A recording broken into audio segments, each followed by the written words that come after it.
വിളിയൊക്കെ വരുന്നുണ്ടോ? പക്ഷെ പ്രശ്നം എന്താണെന്നറിയോ, അത്യന്തികമായിട്ട് ഇത് കഞ്ഞിയമ്പാറ സീനാണല്ലോ. നമ്മൾ ഒരു സ്റ്റാർ പോയിട്ട് എനിക്ക് എല്ലാ മാസവും വരും. എല്ലാ മാസവും ഇപ്പം നിങ്ങൾ കേട്ട ഭയങ്കര എക്സൈറ്റിംഗ് എന്ന് തോന്നുന്ന പ്രൊജക്റ്റ് വരും. പക്ഷെ ഞാൻ ഫേസ് ചെയ്യുന്ന വിഷയം എനിക്കിവിടെ സിനിമ തുടർച്ചയായിട്ട് ചെയ്യുക എന്നുള്ളതാണ്.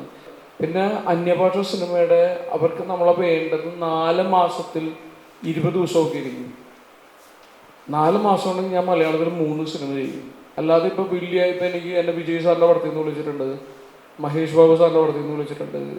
അതായത് ബീസ്റ്റ് പോലെയുള്ള സിനിമയിൽ അങ്ങനെ പറയുമ്പോൾ കുറേ, അല്ലെങ്കിൽ സീരീസിൽ നിന്ന് വിളിച്ചിട്ടുണ്ട്. പക്ഷേ ഇതിൻ്റെയൊക്കെ ഫേസ് ചെയ്യുന്ന വിഷയമാണ്, നമ്മൾ ഒട്ടും റെമ്യൂണറേറ്റ് ചെയ്യപ്പെടില്ല. അതായത് മലയാള സിനിമയിൽ കിട്ടുന്ന പൈസ കൂടി അവർ നമുക്ക് തരില്ല. പക്ഷെ അവർക്ക് നമ്മളിൽ നിന്ന് വേണ്ട ഡ്യൂറേഷൻ ഓഫ് ടൈം, അതായത് ചിലപ്പോൾ അങ്ങനെ ഒരു ഫിക്സ് ടൈമൊന്നുമില്ല.